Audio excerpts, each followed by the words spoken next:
You're listening to the Hidden Killers podcast with Tony Brueski, featuring attorney, guest, and former felony prosecutor Eric Faddis. The trial of Chad Daybell, it keeps getting deeper and deeper. The defense out there pleading their case. And we're hearing testimony from people that we have never heard from before, never heard from in Lori Vallow's trial because, well, they didn't need to testify then.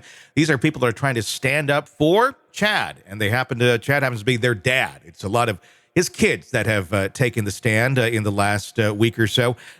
Very compelling testimony. I don't know how accurate a lot of it really is. It's, I believe, probably their perception being that it is their dad. You don't want your dad to be this monster. But, you know, that's all up for conjecture. Joining me, Eric Faddis, former prosecutor and defense attorney. What's been your takeaways thus far of that week of testimony from the kids? You know, my takeaway is that the family of Chad Daybell has done a reasonably good job at protecting and supporting their family, Chad Daybell. And you know, I think that especially in terms of the Tammy Daybell charge, the allegation that Chad killed his wife, Tammy, I think the defense scored some points on that when they were kind of describing how Tammy had declining health and she was taking some supplements that could be problematic.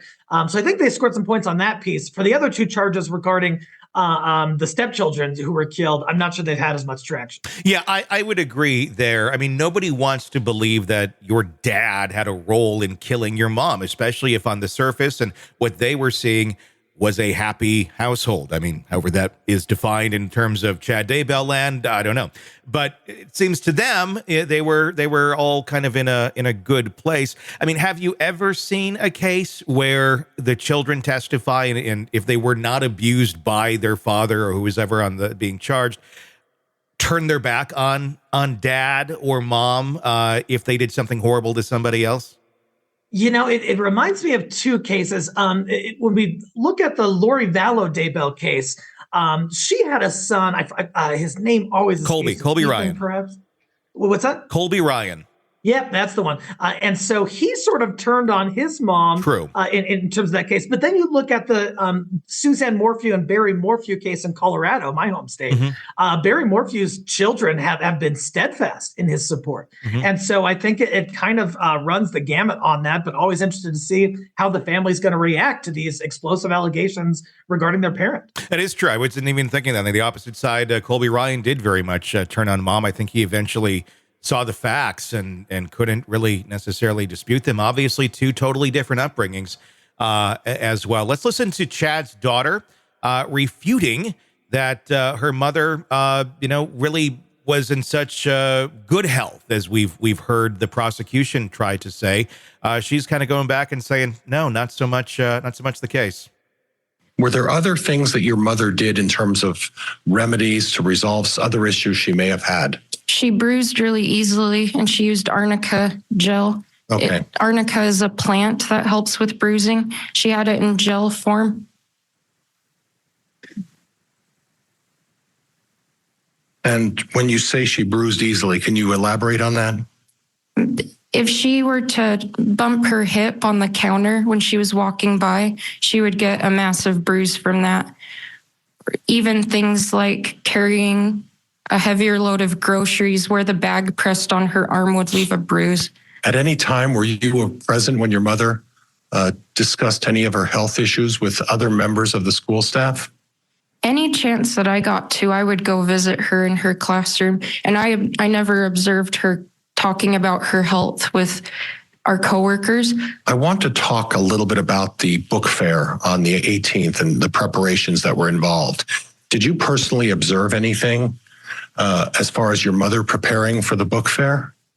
She loaded her personal belongings in boxes and loaded them heavier than perhaps she should have, because I observed her walking down the hallway and she was resting the box against her body on her arms, holding it back and walking with a lot of effort. Did your mother participate in that 5K race? She did not.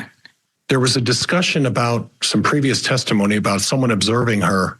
I believe it was a principal observing her crossing the finish line. Do you have any personal observations about what you saw that day? My mother may have walked across the finish line while helping with the race. administration. She was not entered as a participant, and she did not go the entire distance. There were some people at the end of the race who were going very slowly, and a group of people walked with them to encourage them to finish.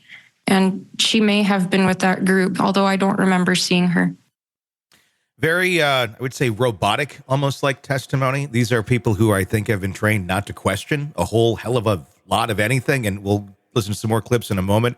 What do you think? Did she poke some holes in the testimony of the prosecution here, or is this really just, I mean, like I said, kind of robotic testimony from someone who's been trained not to question anything? Yeah, I'm kind of underwhelmed by at least that clip. One thing that comes to mind not only is like you said, she's been trained not to question anybody, but it seemed kind of rehearsed too. In that, I'm wondering if the legal team sort of really had some involvement with her preparation when she's talking about the book fair stuff. She's sort of describing, and my mom's body was positioned this way, and this is where she was holding the box, and this is how she was holding it, and this is how she was moving. It just seemed like it's something that the attorney was like, hey, make sure you mention all these small details because they're helpful. Exactly. And talk as monotone as you can with no personality whatsoever. It's like that part too. Kind of creepy. It's a little bit creepy. I think even Alexa has, great, I said that out loud, has a little more candor to the tone. Want to listen ad-free? Want advanced access to all of our interviews before anyone else? Become a True Crime Today Premium Plus subscriber on Apple Podcasts. You get every episode commercial free. So you can binge on true crime until you can binge no more. Search True Crime Today Premium Plus on Apple Podcasts now, or go to our podcast page and sign up now. More of the Hidden Killers podcast next.